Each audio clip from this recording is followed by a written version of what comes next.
Hello दोस्तों, आप लोग सब कैसे हैं। उम्मीद करता हूँ जहाँ पे भी होंगे अच्छे होंगे। और जैसे कि आप सभी जानते हैं, मैंने वीडियो फर्स्ट बनाया था जहाँ पे मैंने एस्टेट क्वेश्चन पेपर कराया था जो कि टीजीटी लेवल है। और यहाँ पे मैं 2018 का क्वेश्चन पेपर करा रहा हूँ। 2018 ये 2019 में कंडक्ट हुआ था, 6 जनवरी 2019। और आप कुछ भी कह सकते हैं, 2018 का या 2019 का है, ठीक है। और यहाँ पे हम डिस्कस करते हैं child development and pedagogy. First video मैं बना चुका हूँ जिसमें मैंने फर्स्ट 15 क्वेश्चंस कवर कराए हैं, डिस्कस किए हैं, बड़े अच्छे तरीके से डिस्कस किए हैं। और आज हम इस वीडियो के अंदर नेक्स्ट 15 क्वेश्चन डिस्कस करने वाले हैं, क्योंकि टोटल क्वेश्चन 30 आते हैं। तो आज हम करेंगे क्वेश्चन नंबर 16 से लेके क्वेश्चन नंबर 30 तक।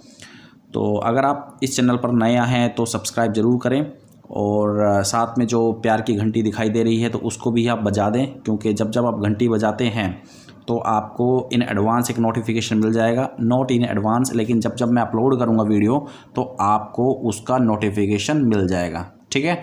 तो स्टार्ट करते हैं, बड़े अच्छे से समझेंगे। तो दोस्तों आओ, और आपका क्वेश्चन नंबर 16 से स्टार्ट करते हैं। क्वेश्चन नंबर 16 आप लोग के सामने है। मीटा एक लड़की है, ऑफ कोर्स एक लड़की है, ठीक है, क्वेश्चन में तो लिखा ही हुआ है। मीटा एक लड़की है और एक्चुअली उसको टॉय स्नैक्स से डर लगता है। टॉय स्नैक्स मतलब जो सांप के खिलौने होते हैं, एक्चुअल में सांप नहीं, क्योंकि एक्चुअली में सांप से तो सभी को डर लगता है। जो सांप के खिलौने होते हैं उससे डर लगता था, लेकिन वक्त के साथ साथ उसने इस डर को ओवरकम कर लिया। ओवरकम का मतलब होता है कि उसने इस डर पे काबू कर लिया, ठीक है। अब वो नहीं डरती। लेकिन अचानक मीटा के साथ क्या होता है कि एक दिन वो सो के और उठती है मॉर्निंग में, तो अचानक उसको जो है वो टॉय स्नैक दिख जाता है, ठीक है। मतलब किसी ने रख दिया होगा बेड पे। उसको देख के उसका वो जो डर था, मतलब सांप से डरने वाला जो डर था वो वापस आ जाता है, ठीक है। क्वेश्चन समझ में आ गया। क्वेश्चन काफ़ी इंटरेस्टिंग है, काफ़ी प्रैक्टिकल क्वेश्चन है, और ऐसे क्वेश्चन को करने में काफ़ी मज़ा आता है। और एस्टेट के अंदर काफ़ी ऐसे क्वेश्चंस आते हैं, ठीक है। तो ऐसे क्वेश्चन की प्रैक्टिस ज़्यादा से ज़्यादा करो तो काफ़ी अच्छा होगा आपके एग्ज़ाम्स के प्रिपरेशन के लिए। एग्ज़ाम में भी काफ़ी अच्छा स्कोर करोगे। तो एक बार फिर से एक्सप्लेन कर देता हूँ। मीटा का जो स्नेक से जो उसको डर लगता था, तो वो उसने उस डर पे काबू कर लिया। और अचानक उसको एक दिन जो है वो सो के उठी है, तो वापस उसको वो स्नैक वहाँ पे दिख गया, किसी ने रखा होगा, तो एक्चुअली में उसको वो डर फिर से आ गया। तो इसको हम क्या कहते हैं? इसको हम स्टिमुलस जनरलाइजेशन कहते हैं, या फिर स्टिमुलस डिस्क्रिमिनेशन कहते हैं, या फिर स्पॉन्टेनियस रिकवरी कहेंगे, या फिर एक्सटिंक्शन कहेंगे। देखो, एक नज़र में तो ये क्वेश्चन जो है, अगर आपने इससे रिलेटेड थ्योरी नहीं पढ़ी है तो आप इस क्वेश्चन को अटेम्प्ट नहीं कर सकते, क्योंकि ये आपका जो है क्लासिकल कंडीशनिंग से रिलेटेड है, जहाँ पे पैवलोव का एक एक्सपेरिमेंट था, कुत्ते वाला एक्सपेरिमेंट, आप सभी को याद होगा। तो अगर आप जनरलाइजेशन के बारे में आपको मैं थोड़ा सा बताऊं, तो जनरलाइजेशन मतलब कुत्ते ने जो है अलग अलग जो घंटी कुत्ते के सामने बजाई गई थी, तो वहाँ पे कुत्ते ने उस चीज़ को जनरलाइज कर लिया था। कुत्ता जो है डिफ्रेंशिएट कर पाता था कि घंटी कौन से साउंड की बज रही है, तो उसे तो हम जनरलाइजेशन कहते हैं। डिस्क्रिमिनेशन का मतलब होता है नेगेटिव, मतलब जो है कोई मेमोरी में से कोई चीज़ घट जाना। ऐसा ही आपका एक्सटिंक्शन होता है। एक्सटेंशन में भी कुछ ऐसा ही होता है कि आपकी जो मेमोरी है वो रिड्यूस हो जाती है, जो आपने सीखा हुआ है वो आप भूल जाते हो, ठीक है। तो इसका जो राइट आंसर है वो है स्पॉन्टेनियस रिकवरी। अगर आपने ये थ्योरी पढ़ी भी नहीं है तो आप जो है थोड़ा सा अपना दिमाग यूज़ करके इस क्वेश्चन का आंसर अटैम्प्ट कर सकते हैं, ठीक है। क्योंकि वो ये पूछ रहा है, देखो मीटा का डर वापस आ गया, तो एक्चुअली में क्या है, रिकवरी हुई है। क्या हुई है? रिकवरी हुई है, मतलब जो चीज़ वो भूल चुकी थी वो अब वापस आ चुका है। तो रिकवरी अगर किसी चीज़ की होती है तो उसके आधार पे आप इस क्वेश्चन का आंसर लगा सकते हो, ठीक है। तो spontaneous recovery is the right answer. चलते हैं आगे। क्वेश्चन नंबर 17 डिस्कस कर लेते हैं। आपको जोन ऑफ प्रॉक्सिमल डेवलपमेंट, यानी कि जिसको शॉर्ट में जेडपीडी बोलते हैं, इसके बारे में एक जो ट्रू स्टेटमेंट नहीं है वो इसमें से निकालनी है। देखो, जेडपीडी तो सब जानते होंगे, वाइगोत्स्की का कॉन्सेप्ट था सोशलाइजेशन वाला। तो इसमें जो ए ऑप्शन है ये तो ट्रू है, क्योंकि वाइगोत्स्की की थ्योरी से रिलेटेड है। B option, it sets the upper limit on what the child's capable to learn. बिल्कुल सही बात है, ये एक अपर लिमिट सेट करता है कि जो चाइल्ड है वो कितना कैपेबल है सीखने के लिए, ठीक है, तो ये सही बात है। It is a range of task, ये टास्क की रेंज है that A learner can not perform without help of other but yet can not perform independently. मतलब ये टास्क की एक रेंज है। इसका मतलब ये है कि जब हम बच्चे को टास्क देते हैं तो सबसे पहले काफ़ी इजी टास्क देते हैं, उसके बाद जब हम देखेंगे भाई हाँ बच्चे ने वो इंडिपेंडेंटली कर लिया है, उसके बाद उस बच्चे को थोड़ा सा डिफ़िकल्ट टास्क दे देंगे, ठीक है, फिर उसके बाद तीसरे स्टेप में कोई और डिफ़िकल्ट टास्क दे देंगे। इसका मतलब हमने लेवल ऑफ डिफ़िकल्टी को धीरे धीरे बढ़ाना है। जहाँ पे बच्चा थोड़ा सा अटकेगा, जहाँ पे बच्चा थोड़ा सा फंसेगा, तो वहाँ पे हम हैं, हम बच्चों की हेल्प करेंगे, ठीक है, फैसिलिटेट करेंगे, क्लू देंगे बच्चों को, हिंट देंगे। अल्टीमेटली बच्चे को ही सब कुछ करना है, तो वही इस चीज़ को कर रहा है, तो ये ऑप्शन भी ट्रू है। तो ABC ऑप्शन ट्रू है। डी ऑप्शन देख लेते हैं। It is the upper limit of task that A learner can successfully perform independently. तो ये वो अपर लिमिट है जो कोई डिफ़िकल्ट टास्क से ऊपर जाए तो बच्चा जो है वहाँ पे भी इंडिपेंडेंटली सोल्व कर लेता है। मतलब मैं आपको समझा देता हूँ। जैसे मान लो आपने बच्चे को एक टास्क दी जो इस लेवल पे है, ठीक है, बच्चे ने सोल्व कर दी, ये फर्स्ट लेवल है। उसके बाद आपने दूसरी टास्क दे दी जो थोड़ी सी डिफ़िकल्ट है, ये सेकंड लेवल है। अब आपने बच्चे को तीसरी टास्क दे दी। अब यहाँ पे बच्चा जो है, आप हेल्प भी कर रहे हो और फिर भी बच्चा जो है अपने आप से भी नहीं और आपकी हेल्प से भी इस प्रॉब्लम को सोल्व नहीं कर पा रहा है। तीसरे लेवल की जो टास्क आपने दी है तो वो खुद सोल्व नहीं कर पाता है, तो ये एक अपर लिमिट है, वो एक अपर लिमिट है। लेकिन वही डी ऑप्शन में कह रहा है कि जो एक्चुअली में ZPD है वो अपर लिमिट है जहाँ पे लर्नर इंडिपेंडेंटली सोल्व कर लेता है चीज़ों को। ऐसा तो नहीं है। जो अपर लिमिट है वो सिर्फ वहीं तक होती है जहाँ तक चाइल्ड की थिंकिंग सीमित है। उसके बाद आप उसको कितना भी फैसिलिटेट कर लो, कितना भी उसको स्कैफोल्डिंग प्रोवाइड कर दो, वो फिर भी उस प्रॉब्लम को सोल्व नहीं कर सकता। तो D option is the right answer, क्योंकि ये जो स्टेटमेंट है झूठी है, असत्य है। तो इसको आंख मीच के डी ऑप्शन पे लगा दो।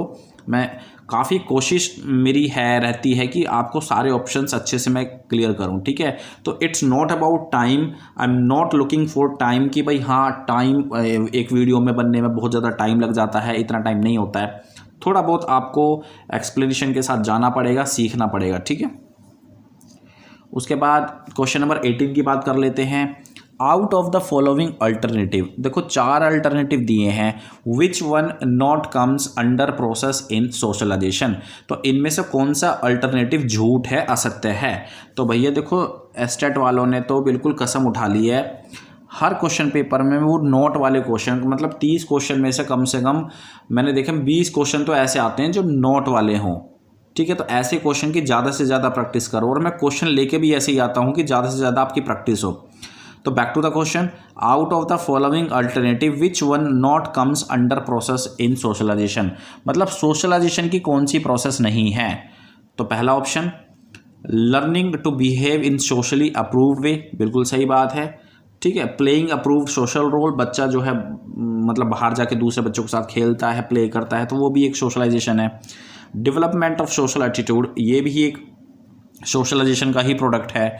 बात करते हैं अप्रूवल ऑफ ईगोसेंट्रिक बिहेवियर। तो यहाँ पे देखो ईगोसेंट्रिक आ गया, और जो ईगोसेंट्रिक का जो कॉन्सेप्ट है ये आपका कॉग्निटिव थ्योरी के अंदर दिया था जीन पियाजे ने।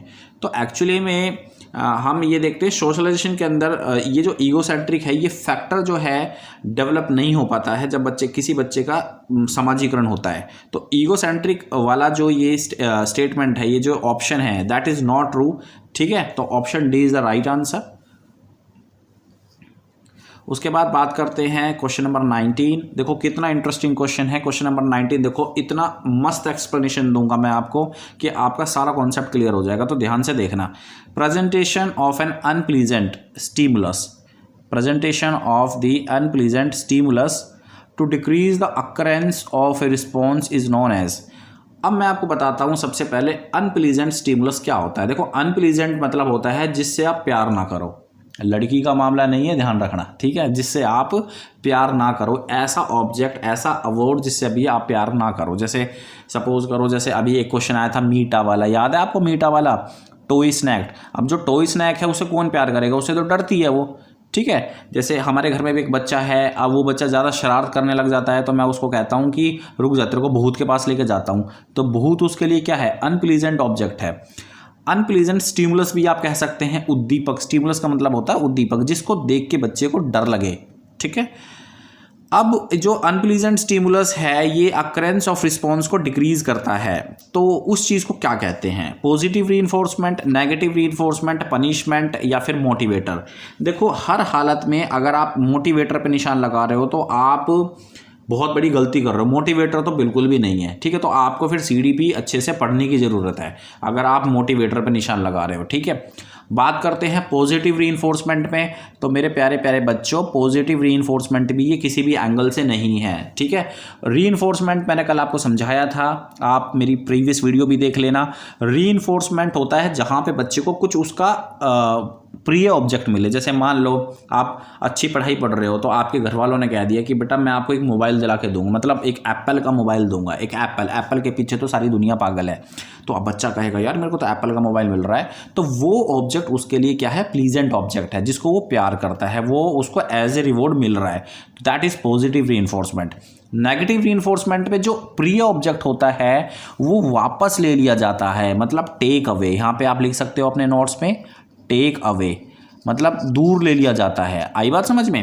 पॉजिटिव रीइंफोर्समेंट में उसी ऑब्जेक्ट को हम देते हैं, ठीक है। That is the difference between positive reinforcement and negative reinforcement. Now इस क्वेश्चन का आंसर ऑप्शन नंबर सी है, क्योंकि यहाँ पे उस बच्चे को पनिशमेंट दी जा रही है, क्योंकि हम जो है कुछ अनप्लीजेंट स्टिमुलस उसके सामने रिप्रेजेंट कर रहे हैं। जैसे मान लो एक 4 साल का बच्चा है, अब 4 साल का बच्चा जो है आके इतनी शरारत कर रहा है, आप सोच रहे हो यार इस बच्चे को मैं कैसे भगाऊं, आप ये सोच रहे हो इस बच्चे को मैं कैसे भगाऊं, ठीक है। 4 साल का बच्चा है आके जो है शरारत कर रहा है, तो आप सोचते हो कि यार मैं इसको कैसे भगाऊं, तो आप क्या करोगे? आप उसको ना भूत का ड्रामा रचोगे कि यार इस कमरे में तो भूत है, मैं तेरे को भूत को खिला दूंगा ये और वो। तो वो क्या है, वो ना उस चीज़ से डरेगा और भाग जाएगा उस कमरे से। तो उस बच्चे को आपने पनिश किया है, एज ए पनिशमेंट उसको दी है, ठीक है। दैट इज़ द पनिशमेंट, मतलब डंडे मारना, थप्पड़ मारना, हाथ ऊपर करवा देना, तो ये सारी की सारी पनिशमेंट होती है, ठीक है। तो क्वेश्चन में क्या था? प्रेजेंटेशन ऑफ अनप्लीजेंट स्टिमुलस, मतलब अनप्लीजेंट स्टिमुलस को हमने जो है रिप्रेजेंट किया है बच्चे के सामने, जिसको बच्चा जो है देख के बिल्कुल डरता है, प्यार नहीं करता है। बात आ रही समझ में?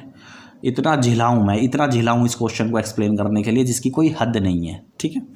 ओके चलो चलते हैं नेक्स्ट क्वेश्चन में। Question number 20, according to Kohlberg के according good boy and good girl orientation indicates. देखो good boy and good girl ये कौन सा ओरिएंटेशन के अंदर आता है? Good boy and good girl जो है, देखो 3 लेवल होते हैं टोटल। सबसे पहला होता है प्री कन्वेंशनल, उसके बाद होता है कन्वेंशनल और उसके बाद होता है पोस्ट कन्वेंशनल। 3 लेवल होते हैं टोटल, 6 सब लेवल होते हैं, 6 सब लेवल होते हैं। इसमें भी बच्चे कंफ्यूज रहते हैं, ठीक है। और टोटल कितने लेवल होते हैं? 3 लेवल होते हैं। कौन कौन से? प्री कन्वेंशनल और कन्वेंशनल और फिर मोस्ट कन्वेंशनल मॉरलिटी, ठीक है। अब जो good boy and good girl ये कौन से लेवल में आता है, तो मैं आपको बता देता हूँ। ये इसका जो आंसर है वो है option number C, conventional morality के अंडर आता है, जहाँ पे सब स्टेज का नाम है good boy and good girl, ठीक है। मतलब बच्चा जो है अच्छा बनने की कोशिश करता है। आप बच्चे की तारीफ़ कर दोगे ना, वाह बेटा आज तो यार तूने बहुत ही अच्छा कर दिया, लाइक पप्पी दे दे, तो बच्चा जो है आराम से पप्पी देगा आपको, पारी देगा, ठीक है, किस देगा आपको। तो बच्चे ऐसा करते हैं। बच्चों ने जैसे मान लो नॉर्मल बच्चे क्या करते हैं, दूध नहीं पीते हैं, है ना। दूध आपने देखा होगा घरों में दूध नहीं पीते हैं, तो आप ग्लास लेके पीछे पीछे भागते हो, बेटा दूध पी ले दूध पी ले। तो एक्चुअली में आपने करना क्या है, बच्चे को जब दूध पी लेना मान लो, तो वो पीछे उसकी क्लैपिंग करा करो, ठीक है। ओ वाह आपने तो यार बहुत बड़ा काम कर दिया, तो बच्चा समझता है यार बहुत ही अच्छा काम किया है मैंने तो ये होता है, फिर वो अच्छा बनने की कोशिश करता है। That is called good boy and good girl.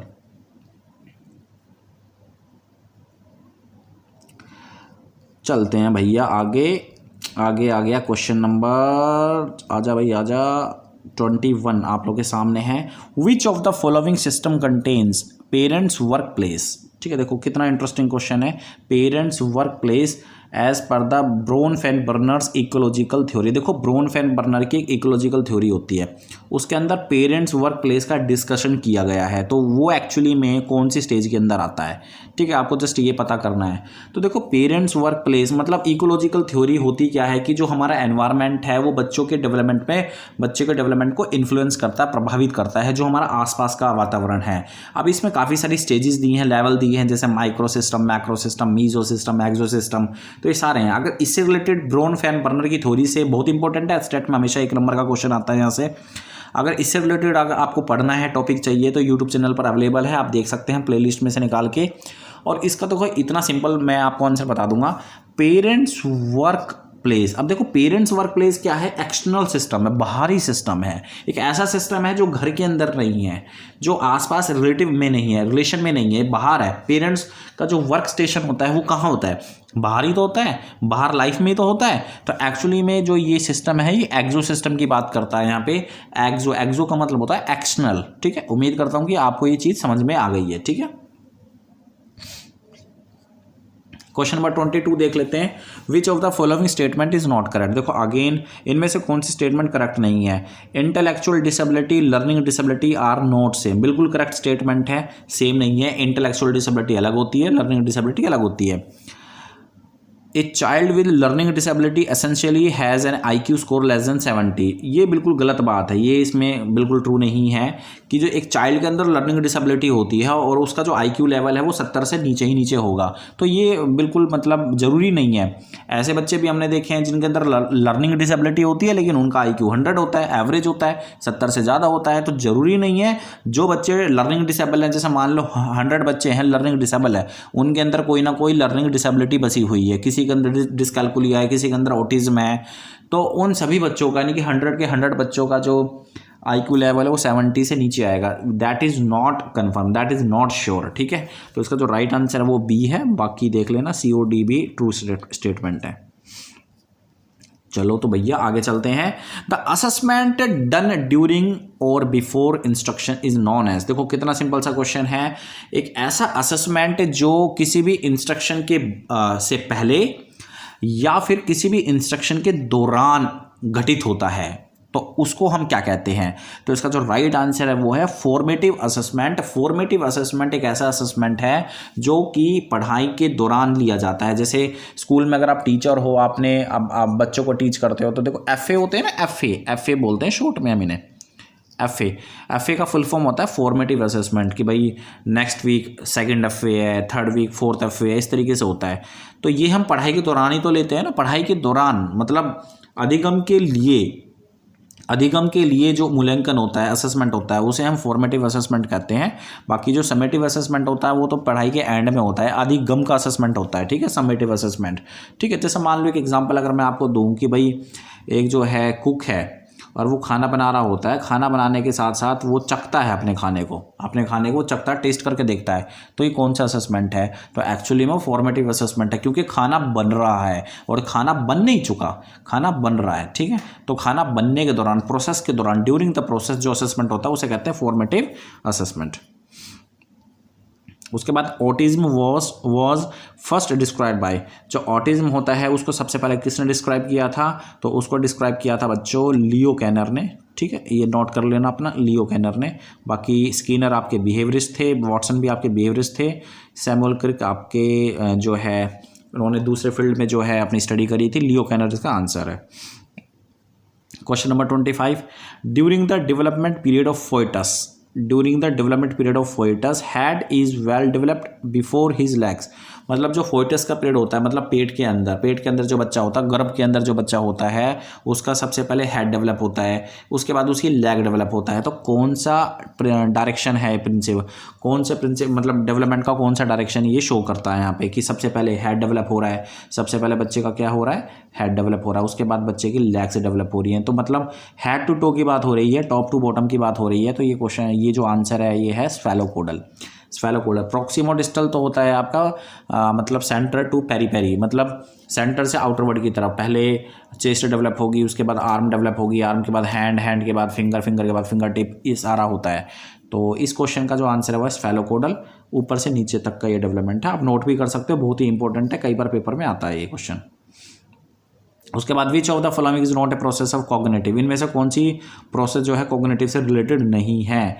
तो भाई सीधा सा आंसर है shaping is the right answer, क्योंकि अगर जीन प्याजे की थ्योरी आपने पढ़ी, अगर नहीं पढ़ी है तो प्लीज़ यूट्यूब पे टैट्स ग्रुप पर सारे टॉपिक्स अवेलेबल हैं, देख सकते हैं। एसिमुलेशन करवा रखा है अच्छे से, एडेप्शन करवा रखा है, अकोमोडेशन करवा रखा है। शेपिंग जो है वो एक्सप्लेन नहीं है कर पाए हैं जीन प्याजे, उन्होंने नहीं की थी शेपिंग। तो सीधी सी बात है, कॉग्निटिव के अंदर जो है शेपिंग का कोई रोल नहीं है। Shaping is the right answer. उसके बाद बात करते हैं क्वेश्चन नंबर 27 की। Which of the following is not a type of intelligence as proposed by Gardner, तो इनमें से कौन सी ऐसी इंटेलिजेंस है जो कि गार्डनर ने प्रपोज नहीं की थी, गार्डनर ने प्रपोज नहीं की थी, ठीक है। तो उन्होंने म्यूजिकल इंटेलिजेंस प्रपोज की थी, लिंग्विस्टिक उन्होंने बना रखी है, लॉजिको मैथमेटिकल के बारे में उन्होंने बात की है, तो क्रिएटिव इंटेलिजेंस उन्होंने प्रपोज नहीं कर रखी थी। तो इसका जो आंसर है वो ऑप्शन नंबर डी है। क्रिएटिव इंटेलिजेंस बेसिकली स्टर्नबर्ग ने अपने ट्रायर्किक बुद्धि के सिद्धांत, जो त्रिबुद्धि सिद्धांत उन्होंने दिया था, उसमें उन्होंने 3 बुद्धि बताई थी, एनालिटिकल, क्रिएटिव और आपका प्रैक्टिकल। तो क्रिएटिव जो है उनकी देन है, गार्डनर की देन नहीं है।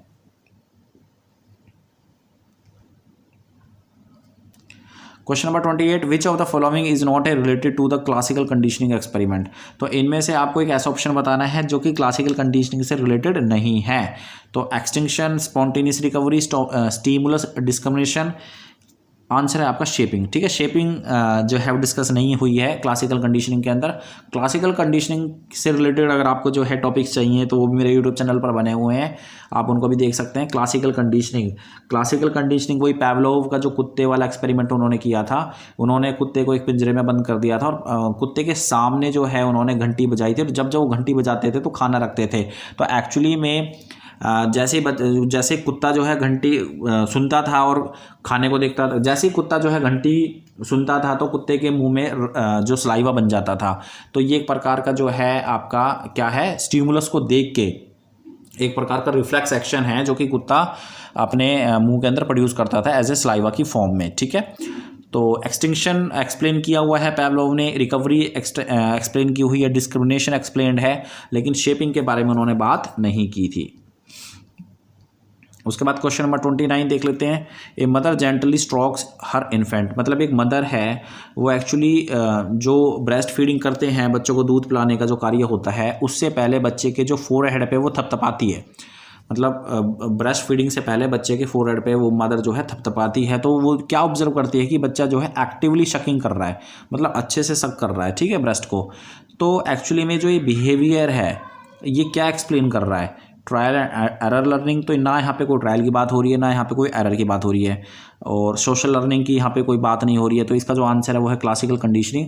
एक्चुअली में कंडीशनिंग हो चुकी है और बच्चा जो है इस चीज़ को अपने अंदर वो हैबिचुअल हो चुका है कि जब मदर फोरहेड को थपथपाएगी तो बच्चा जो है सकिंग करेगा। तो उसको ये लगता है कि जैसे ही मेरे फोरहेड पे कोई थपथपाता है तो मेरे को एक्टिवली सकिंग करनी है, ठीक है। दैट इज़ द कंडीशनिंग और this is known as classical conditioning. And आज का लास्ट का question, in which of the following stages of cognitive development as describe by Jean प्याजे। तो जीन प्याजे के अकॉर्डिंग बच्चे के अंदर जब कंजर्वेशन की विशेषता आती है तो वो कौन से स्टेज में आती है, sensory motor stage, pre operational stage, concrete operational stage या फिर फॉर्मल ऑपरेशनल स्टेज। तो इसका जो राइट आंसर है वो है concrete operational stage. Concrete operational stage के अंदर बच्चा जो है कंजर्वेशन की प्रॉपर्टी अपने अंदर समाहित करता है। कंजर्वेशन मैंने कई बार एक्सप्लेन कर दिया है कि मान लो आपके पास 2 बीकर हैं, ठीक है, एक बच्चा है और 2 बीकर हैं। एक बीकर आपका वाइड है जिसमें पानी भरा हुआ है, और दूसरा बीकर जो है ब्रेथ में छोटा है, चौड़ाई में छोटा है, लेकिन हाइट में बहुत ज़्यादा है। अब ये पानी अगर आप इसके अंदर डाल दोगे तो ये बिल्कुल यहाँ तक आ जाएगा, सपोज करो। अब अगर बच्चे को दिखाओगे ए बीकर और बी बीकर के बारे में और कहोगे कि बेटा किस बीकर के अंदर पानी ज़्यादा है, तो एक्चुअली में क्या बताएगा आपको, बी बीकर के अंदर पानी ज़्यादा है, क्योंकि वो हाइट को कंसिडर करेगा, ठीक है, हाइट को कंसीडर करेगा। उसने ये नहीं देखा कि एक्चुअली में पानी का अमाउंट जितना ए बीकर में था उतना ही तो बी बीकर में है। तो वो जस्ट ये बोलेगा हाँ बी बीकर के अंदर पानी का अमाउंट ज़्यादा है, क्योंकि वो एक ही पर्सपेक्टिव को कंसीडर करता है, ठीक है। और लेकिन ये जो चीज़ होती है ये होती है प्री ऑपरेशनल स्टेज के अंदर। हाँ, बच्चा जब कॉन्क्रीट ऑपरेशनल स्टेज के अंदर आता है तो बच्चा जो है कंजर्वेशन सीख जाता है, फिर वो बता देता है कि भाई हाँ दोनों बीकर के अंदर पानी का जो अमाउंट है वो सेम है, मात्रा सेम है, ठीक है। जैसे कि हम कहें मैथमेटिक्स के अंदर हम कहें 1+2 आपका 2+1 के बराबर होता है, यानी कि 1+2 3 होता है, 2+1 भी 3 होता है। तो मतलब रिवर्सिबल एक्शन भी वो सीख जाता है और कंजर्वेशन तो वो सीख ही जाता है यारों, ठीक है। तो ये थे स्टूडेंट्स आज के 15 क्वेश्चन। मैं फिर से बता दूं, एस्टेट 2018 का क्वेश्चन पेपर TGT लेवल। और अगर आपने चैनल को सब्सक्राइब नहीं किया है तो सब्सक्राइब जरूर करें और साथ में प्यार की घंटी जरूर बजाएं। अब मेरे को नहीं पता, जैसे आपको बजानी है बिल्कुल बजाओ। इससे होगा क्या कि जब मैं वीडियो अपलोड करूंगा तो आपको नोटिफिकेशन जरूर मिलेगा और आप मेरी वीडियो वॉच कर सकते हैं। थैंक यू वेरी मच इस वीडियो को देखने के लिए, धन्यवाद दोस्तों।